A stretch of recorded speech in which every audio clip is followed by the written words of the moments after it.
Hello everyone, welcome back to our own channel keep creating. दोस्तों, आज हम अपनी म्यूचुअल फंड इन्वेस्टिंग सीरीज को कंटिन्यू करते हुए आज की वीडियो में एक बहुत ही popular fund Axis blue chip fund की रिव्यू करेंगे। हम इस फंड के कई fundamental parameters, risk return profiles और पास्ट परफॉर्मेंस को एनालाइज करेंगे और समरी में ये भी समझने की कोशिश करेंगे कि क्या आपको इस फंड में इन्वेस्ट करना चाहिए और अगर आप इसमें ऑलरेडी इन्वेस्टेड हैं तो आपको क्या करने की जरूरत है। तो वीडियो के एंड तक बने रहें। Basics of investing and wealth creation और म्यूचुअल फंड इन्वेस्टिंग सीरीज की पहले की सारी वीडियोस को अगर आपने अब तक चेक नहीं किया है तो आप काफी यूजफुल इन्फॉर्मेशन मिस कर रहे हैं।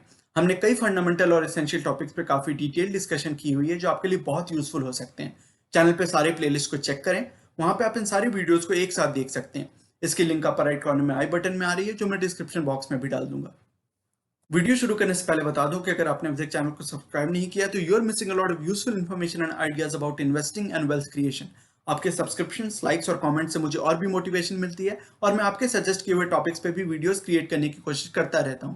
क्योंकि हमारे चैनल एक नया चैनल है तो आप जितना लाइक, कमेंट और शेयर करेंगे हमें ज्यादा से ज्यादा लोगों तक ये इन्फॉर्मेशन पहुंचाने में उतनी मदद मिलेगी।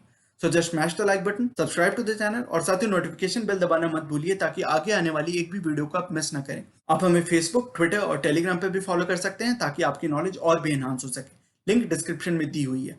So without taking any more of your time, let's get started. दोस्तों, सबसे पहले हम एक्सिस ब्लू चिप फंड की एक ओवरव्यू ले लेते हैं।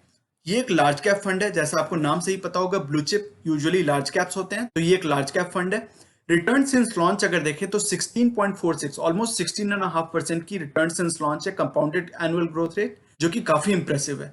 एक्सपेंस रेशियो इस फंड की आप देख सकते हैं 0.52 है, तो ये काफी कम मानी जाएगी। यूजुअली आप एक्टिव म्यूचुअल फंड्स की अगर बात करेंगे तो उनकी एक्सपेंस रेशियो 0.7, 0.8, किसी किसी एक्टिव म्यूचुअल फंड्स की तो 1% से भी ज्यादा, और वो भी मैं डायरेक्ट प्लान की बात कर रहा हूँ। डायरेक्ट ग्रोथ प्लान में आप अगर इन्वेस्ट करें तो यूजुअली उनकी एक्सपेंस रेशियो 0.7, 0.8 से ज्यादा होती है। बट इस फंड की एक्सपेंस रेशियो 0.52 है, जो मुझे काफी अच्छी लगती है। एक्सपेंस रेशियो के हिसाब से मुझे ये फंड सही लग रहा है। अब अगर हम यहाँ पे कुछ रिटर्न्स देख लेते हैं, अगर आपने कुछ लमसम इन्वेस्टमेंट की होती, एक साल पहले 1 लाख की लमसम इन्वेस्टमेंट की होती, तो 19% के आसपास की ग्रोथ दी है। आपकी 1 लाख की लमसम इन्वेस्टमेंट आज ग्रो होके हो गई होती करीबन 1.2 लाख के आसपास। अगर आपने एक साल पहले 10,000 की मंथली एसआईपी स्टार्ट करी होती तो आपकी इन्वेस्टमेंट होती करीबन 1,20,000, राइट। वो बढ़ के हो गई होती, ग्रो होके हो गई होती 1.51 lakh, which is still very handsome. 3 साल की इन्वेस्टमेंट्स की अगर बात करें तो 3 साल पहले की गई 1 लाख की लमसम इन्वेस्टमेंट आज ग्रो होके हो गई होती 1.55 लाख, ऑलमोस्ट 1.6 लाख। और 10,000 की मंथली एसआईपी अगर आपने 3 साल पहले स्टार्ट की होती तो आज उसकी वैल्यू ग्रो होके हो गई होती करीबन 4.9 लाख के आसपास। उसी तरह 7 साल पहले की गई 1 लाख की लमसम इन्वेस्टमेंट आज ग्रो होके हो गई होती करीबन 3 लाख के आसपास। और 10,000 की एसआईपी अगर आपने स्टार्ट की होती तो आपने इन्वेस्ट किया होता करीबन 8,40,000 के आसपास और उसकी वैल्यू ऑलमोस्ट डबल 15,12,000 के आसपास हो गई होती, जो काफी हैंडसम रिटर्न है।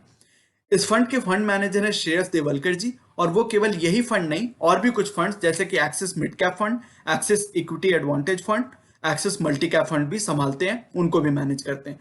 तो श्रेयस देवलकर जी काफी अच्छे फंड मैनेजर हैं, उनका काफी अच्छा एक्सपीरियंस है, काफी रेपुटेड फंड मैनेजर्स में से एक है। अब इस फंड की कुछ सेक्टर एलोकेशन, फंड एलोकेशन की अगर बात करें तो चूंकि एक लार्ज कैप फंड है तो आप देख सकते हैं ये एक्सक्लूसिवली लार्ज कैप्स में ही इन्वेस्ट करता है। यूजुअली आप देखेंगे कि लार्ज कैप फंड्स भी थोड़ा सा mid cap exposure, small cap exposure रखते हैं, but axis blue chip fund totally exclusively at the current time totally large cap stocks में ही इन्वेस्ट करता है। जायंट कैप में, यानी कि जो सबसे बड़े, लार्ज में भी जो लार्जेस्ट आप मान सकते हैं, उसमें 87% के आसपास और लार्ज कैप में 13.4%। तो आप टोटली समझ सकते हैं 100% इन्वेस्टमेंट लार्ज कैप स्टॉक्स में होती है। और ये फंड मुझे एक और रीजन से काफी पसंद आता है, वो है इसकी बहुत कॉन्सेंट्रेटेड अप्रोच। इसमें केवल 28 स्टॉक्स ही हैं। लार्ज कैप फंड्स में आपको पता होगा कि वो 80% फंड्स अपने लार्ज कैप स्टॉक्स में, जो कि 1 to 100 जिनकी मार्केट कैपिटलाइजेशन रैंक होती है, उसमें इन्वेस्ट करते हैं, और बाकी के फंड्स वो मिड कैप या स्मॉल कैप में इन्वेस्ट कर सकते हैं। तो एक तो ये फंड केवल लार्ज कैप स्टॉक्स में इन्वेस्ट करता है, प्लस केवल 28 स्टॉक्स में इन्वेस्ट करता है। यूजुअली आप देखें कि बाकी के जो म्यूचुअल फंड्स होते हैं वो 40, 50, 60, 70 स्टॉक्स में इन्वेस्ट करते हैं, लेकिन ये काफी कॉन्सेंट्रेटेड पोर्टफोलियो है इसकी। इसकी अगर सेक्टर एलोकेशन की बात करें तो यहाँ पे ब्लू पाई चार्ट्स में एक्सिस ब्लू चिप फंड की एलोकेशन दी हुई है, और कैटेगरी एवरेज यानी कि लार्ज कैप फंड्स की अगर एवरेज की बात करें तो वो ग्रे में यहाँ पे दिखा हुआ है। तो फाइनेंशियल सेक्टर में इसकी अबव एवरेज एलोकेशन है, जो इसकी कैटेगरी एवरेज एलोकेशन है उससे ज्यादा फाइनेंशियल सेक्टर में एलोकेशन है। उसी तरह टेक्नोलॉजी में भी ज्यादा है, हेल्थ केयर में थोड़ी ज्यादा है, एफएमसीजी में कैटेगरी एवरेज से थोड़ी कम है, एनर्जी में, सर्विसेज में। उसी तरह आप सारी अपनी सेक्टर एलोकेशन यहाँ पे देख सकते हैं इस फंड की। सबसे ज्यादा एलोकेशन इसकी फाइनेंशियल और टेक्नोलॉजी सेक्टर में, जो काफी अच्छी है मेरे हिसाब से। इसकी अगर टॉप होल्डिंग्स की बात करें तो टॉप होल्डिंग इसकी एचडीएफसी बैंक है, Bajaj Finance, Infosys, Kotak Mahindra Bank, TCS, Reliance, ICICI Bank, Avenue Supermarts, HUL, Nestle, Divi's laboratories. तो सारे जो कंपनीज आप देख सकते हैं काफी सॉलिड कंपनीज, काफी फंडामेंटली साउंड कंपनीज इसकी टॉप एलोकेशन में। फिर कुछ और फंडामेंटल पैरामीटर्स की बात करते हैं तो एक्सिस ब्लू चिप फंड की अगर कैटेगरी एवरेज से कंपेयर करें तो इसकी risk versus category below average है, जो कि बहुत आइडियल है, राइट? क्योंकि बिलो एवरेज या लो अगर रिस्क हो वर्सेस कैटेगरी तो वो बहुत अच्छी बात होगी। कम रिस्क पे आपको ये अच्छी रिटर्न्स प्रोवाइड करने की कोशिश करता है। और अगर रिटर्न्स वर्सेस कैटेगरी कंपेयर करें तो हाई है, जिसका मतलब ये हाई रिटर्न्स प्रोवाइड करता है compare to the large cap fund category. तो ये बहुत अच्छा कॉम्बिनेशन है, राइट? क्योंकि रिस्क बिलो एवरेज है, बिलो कैटेगरी एवरेज है, और return higher than category average है। तो ये काफी अच्छा कॉम्बिनेशन है। इसी चीज को आप यहाँ पे पिक्टोरियली ग्राफिकली देख सकते हैं। ये जो ब्लू डॉट यहाँ पे बनी हुई है वो एक्सिस ब्लू चिप के लिए है, कैटेगरी एवरेजेस येलो डॉट से दिखाया हुआ है, और सेंटर पे यहाँ पे स्क्वायर में, रेड स्क्वायर में इंडेक्स है, यानी कि निफ्टी। तो आप देख सकते हैं कि एक्स एक्सिस पे स्टैंडर्ड डिविएशन है which is the measure of risk. तो रिस्क जैसे जैसे ये बढ़ती जाएगी, एक्स एक्सिस बढ़ती जाएगी वैल्यूज, वैसे वैसे रिस्क बढ़ती जाएगी। और वाई एक्सिस पे रिटर्न, तो जैसे जैसे ये वाई वैल्यूज बढ़ती जाएंगी वैसे वैसे रिटर्न बढ़ती जाएंगी। तो आइडियली आपकी जो फंड की जो क्वाड्रेंट होनी चाहिए वो इस सेकंड क्वाड्रेंट में होनी चाहिए, राइट? क्योंकि रिस्क कैटेगरी एवरेज से कम होगा, इंडेक्स से कम होगा, और रिटर्न कैटेगरी एवरेज और इंडेक्स से ज्यादा होगा, which is the best combination, right? और वही हमें यहाँ पे इस फंड के साथ दिख रहा है। कैटेगरी एवरेज यहाँ पे है तो उससे कम रिस्क है और उससे ज्यादा रिटर्न है, तो which is a great combination. उसी तरह 10,000 की अगर आपने लमसम इन्वेस्टमेंट की होती तो आप देख सकते हैं कि उसकी ग्रोथ कैसी रही है। ब्लू लाइन से फंड की ग्रोथ दिखाई हुई है, कैटेगरी एवरेज की ग्रोथ इस येलो लाइन से दिखाई हुई है, और रेड लाइन से इंडेक्स की ग्रोथ दिखाई हुई है। तो आप देख सकते हैं कि कंफर्टेबली इसने इंडेक्स और कैटेगरी एवरेज दोनों को बीट किया है। इसकी अगर कुछ हिस्टोरिकल फंड परफॉर्मेंस की बात करें तो एक साल में इसने 18.6% का रिटर्न दिया है, 3 सालों में कंपाउंडेड ग्रोथ दिया है 15.6% का, 7 सालों में 17% का कंपाउंडेड ग्रोथ दिया, विच इज ग्रेट।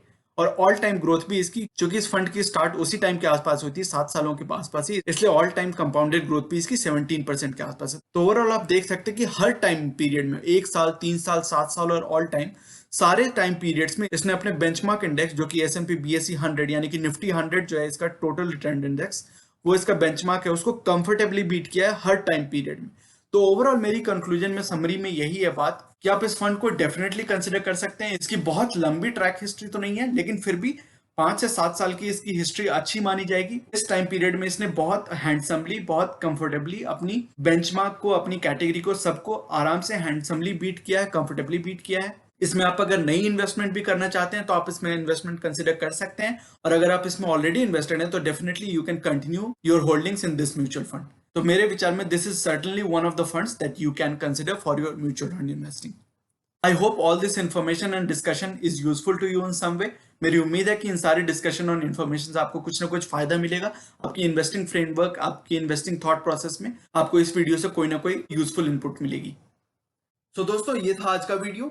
ये सेइंग जो कि है नॉलेज इज पावर सुप्रीम, ये इस चैनल का मिशन है, जो कि है आप तक सही नॉलेज पहुंचाना। आगे आने वाली वीडियोस में हम mutual fund, investing, asset allocation और डायरेक्ट स्टॉक से रिलेटेड कई सारे एनालिसिस करेंगे और बहुत सारे इंटरेस्टिंग टॉपिक्स को डिस्कस करेंगे।